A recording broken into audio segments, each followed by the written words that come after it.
Hey everybody, so today I'm here to share with you guys our third grade curriculum for secular homeschooling year 4.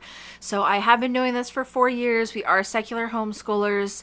I will include the years previous down in the description below in case you've got younger kiddos or you want to see what I used back then. First off, I did want to mention the sweatshirts that I made. So these will be on BONFIRE and I will link them down below.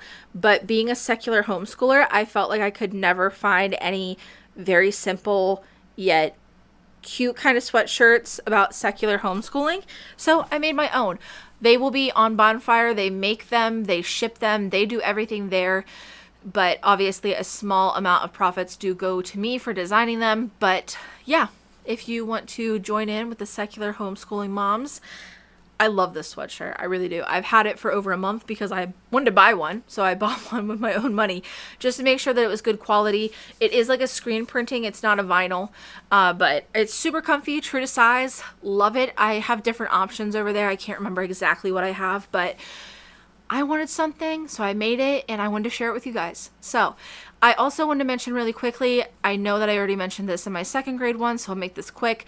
I feel like I'm in a unique position when it comes to curriculum wise. I'm somewhere in the middle of public school and traditional homeschooling. I do take the standards into consideration. I want our kids to be learning the appropriate things for their age and what they should be learning typically in that grade. However, I don't agree with all the standards. I think more specifically when it comes to math and ELA, I think they move incredibly too fast. So I tend to slow those subjects down. So I don't know. I'm just kind of somewhere in the middle. These are also my kids. Keep in mind, your kids may be entirely different, what they need, what they want, how you handle curriculum.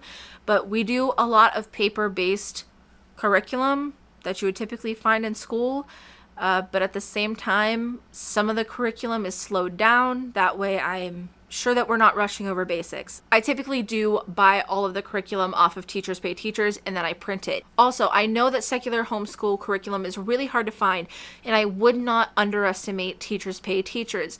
I know I've mentioned them before, but a lot of the teachers are making curriculum that is for public schools, and a lot of public schools are secular by nature from separation of church and state. So because of that, a lot of those things are naturally secular. Not everything will be. There are definitely religious resources on Teachers Pay Teachers. If you're seeking that out or avoiding that, just know. But I would say 98% of the resources on Teachers Pay Teachers are secular. So that's a lot of the reason why I go there. It's also made by educators. So I'm not always the best person to come up with an idea of how to teach something, but somebody who is, somebody who went to college and got a degree in it. So for that reason, I love supporting other teachers. Out of all the curriculum that I've bought on Teachers Pay Teachers, and trust me, it's a lot. It's thousands of dollars worth at this point after all these years. There hasn't been a single thing that I have found that was even accidentally religious. I feel like the religious resources on Teachers Pay Teachers are outright so. They make sure to include that. There's no question about it. You could definitely find those if you're looking for them. But all of the resources that I have bought, I started buying them on the assumption that they were secular because they're made for public school.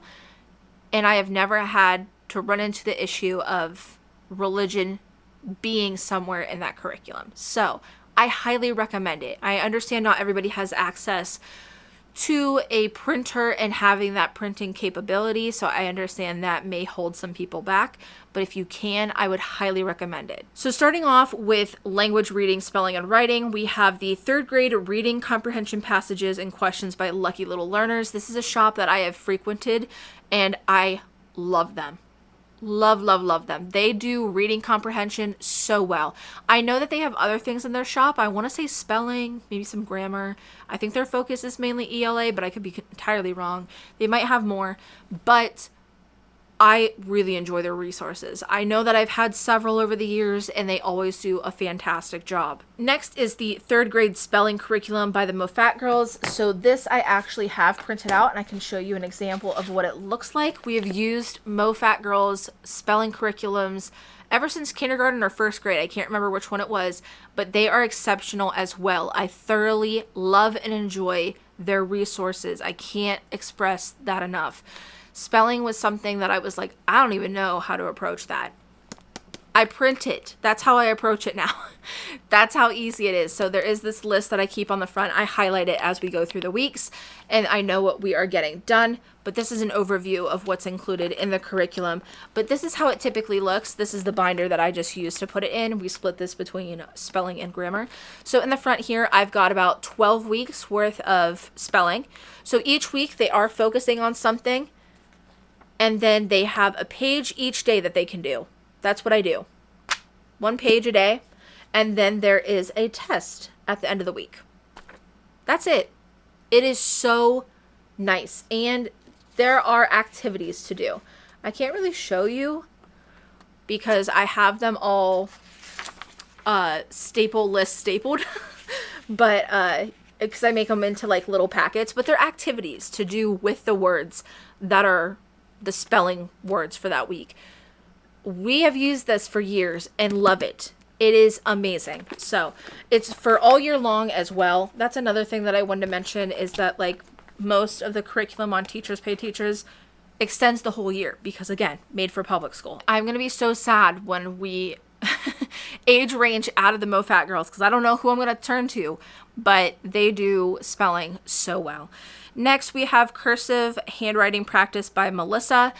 This is exactly what I was looking for. I know that I printed out other cursive curriculum last year. It was not what I was looking for. It was a little all over the place.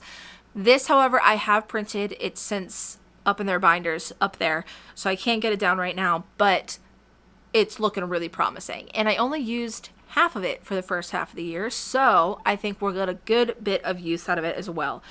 And then we have 2nd Grade Grammar by Tara West. Can't say enough good things about Tara West. You guys know that if you've been around for a while. We've used science, social studies, grammar, STEM. This is, again, it's very similar to what I just showed you with the spelling. These are the teacher pages, which are very easy for me to understand, even as someone who's not a formal teacher.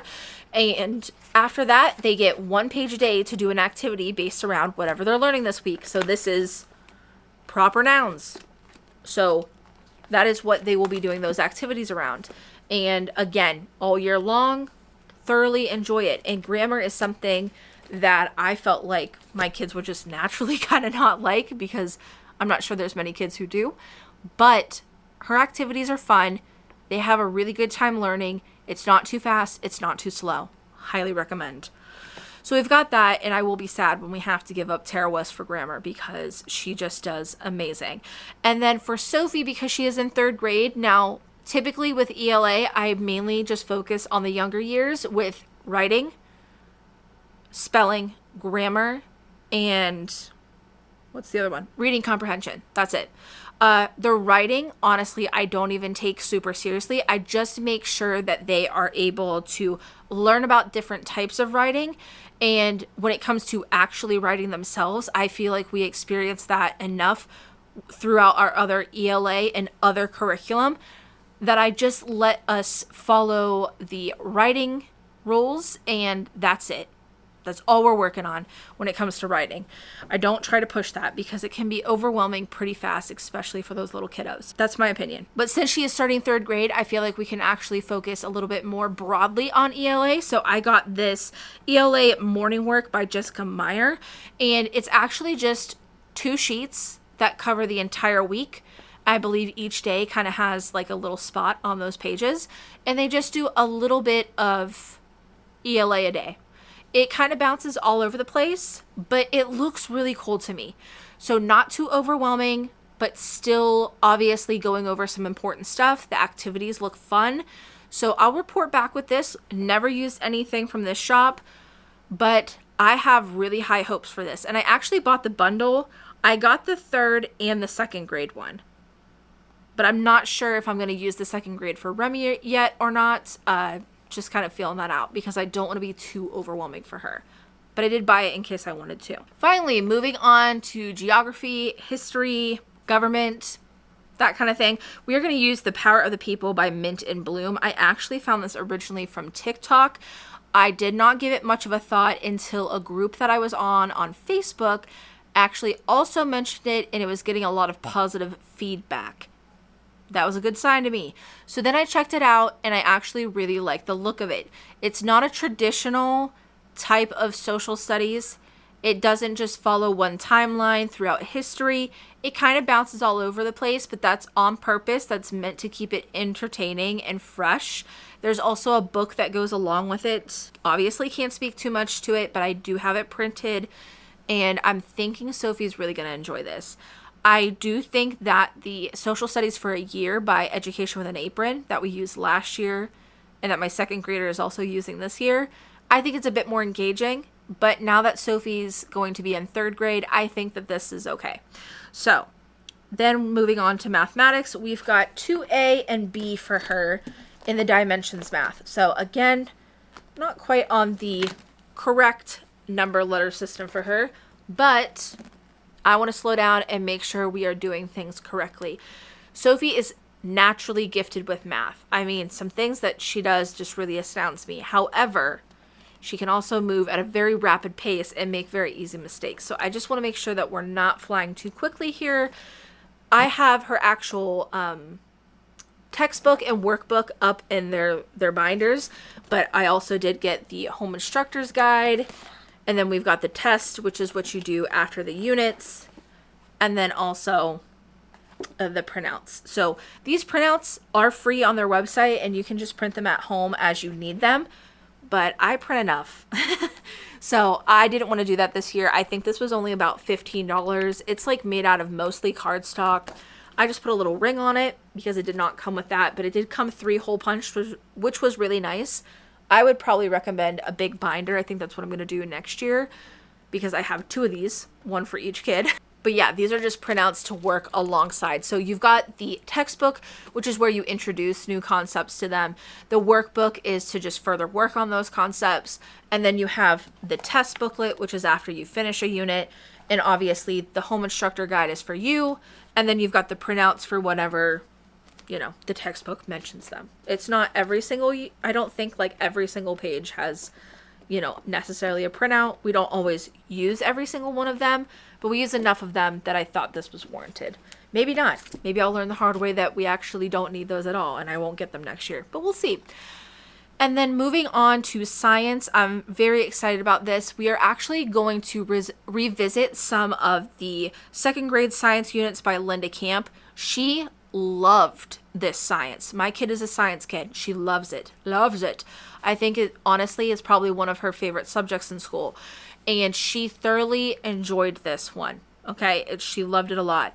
However, Linda Kamp doesn't quite have a third grade one. So what I'm going to do, looking at the standards between second and third grade science, speaking to Ohio, because that's where we live, there's not too much of a difference. Honestly, a lot of it is repetitive. So we are going to repeat some of those units that are in the second grade science. It's been so long, I know she won't mind. And then also Linda does have a few third grade units that I'm going to sprinkle in there as well. There is, I think, 3 of them that I bought, and I think that's what's available. I bought whatever I could, but I did buy those and we will put those in throughout the year as well. So if Linda comes out with a third grade science curriculum, I would buy that tomorrow. But for right now, we're just going to reuse some of the second grade, sprinkle in the third grade units because it is between second and third grade. It's very repetitive. That was something else that I've learned a lot through looking at the standards. There's a big discrepancy between subjects like history and science and math and ELA. Math and ELA will have like 6 pages on the PDF that I'm scrolling through and looking at and taking notes on. And history literally has like 1. And I'm like, what's going on here? What is happening? And, you know, like science is like basically the same thing that they learned last year. Maybe 2 pages if you're lucky. And it's like computer technology has more than these. And science and history are so important. So that's what I mean by not taking the standards too seriously. I think a lot of things are overvalued, undervalued, too rushed. You just got to find your own balance there. But yeah. And then when it comes to world languages and cultures, I said this in my second grade curriculum video, but I do feel like, especially with our social studies curriculums, I try to be very mindful. There's a lot of culture in them. And then as far as language goes, I know I mentioned ASL for my second grader, but with my third grader, we are going to try Japanese. Try being the operative word. I am going to see if I can do something with Duolingo with her. I use Duolingo. I use it for French and for Gaelic, and I've had a really good time with it. I don't know if it will translate for my almost 9-year-old, but we will see. She is very interested in learning Japanese, so we're going to do what we can. I don't know. I'm being completely honest here. I don't know how to go about this the correct way, but we're going to try and we're going to see what works and what doesn't. But that's my first instinct, is to do something like Duolingo, because I have noticed that Sophie has a lot of the same learning patterns that I do. So because of that, I think Duolingo would probably be something that would be a good thing to introduce that. If it's not, we'll pivot and we'll try to find something else. If you've got any recommendations on kiddos learning another language, I would love to hear it, because it's a tough one. It's a tough one. I'm trying to tackle ASL and try to tackle whatever Sophie's interested in. And then also I have my own languages I'm trying to learn as well. And it can be a lot. So if you have any tips, tricks, I'd love to hear them. And then lastly, I'm going to keep this hopefully short and sweet, because I know I already mentioned it in my second grade curriculum video, but about health. In the years before I have bought health curriculum, I've never been happy with them. And I honestly, it was a waste of money. That's kind of harsh, but that's how I feel, because I don't feel like the conversation of health is what it should be in 2023, especially when it comes to our children. The curriculum for it has not caught up to where I feel like an investment with our money is a good thing. I'm going to continue to lead by example, and with books and conversations and a lot of things that just naturally happen when you are hands-on raising your children. So a lot of that comes from addressing your own things, whether it be racism, fat phobia, homophobia, whatever it might be. We all have these underlying biases, and we have to address them. We have to dismantle them. Even myself, being a fat woman, like that in itself took a lot for me to understand that fat's not a bad word. Neither is skinny. We don't do good or bad or healthy, unhealthy in this house. We don't use those kind of words. Food is neutral. It's not earned. It's not good or bad for you. Food is fuel. We kind of focus on those type of things, and seeing the difference in the childhood that I had being a 90s kid versus what my kids are growing up with is astounding. And it shows me that I know that we're on the right track, and it's something that I want to continue. Now, a lot of that, like I said, is just leading through my own example, correcting things when I hear them say things that, you know, maybe we need a nip in the butt, or we need to address, we need to talk about, just things like that. I would love to create my own health curriculum at some point, but I just don't have the means to do that right now. And I do feel like being so hands-on with my own kids, that they can learn through me and through life and our conversations in between, you know, that kind of thing. So I did not buy a health curriculum this year. I'm just mainly filling it with books and real life situations and me working on myself and trying to be an example, I guess is what I'm trying to say. But yeah, that is everything curriculum wise that I have for the third grade. Of course, you know, we have different books and videos and other resources that we use throughout the year, but that is all the curriculum centered stuff that I bought and I've printed that we're going to be using, that kind of thing. So yeah, if you guys hung around for the entire video, why don't we go ahead and put the pencil emoji? And if you did stick around for the entire video, I really do appreciate it. If you enjoyed it, make sure to give it a thumbs up. And as always, thanks for watching.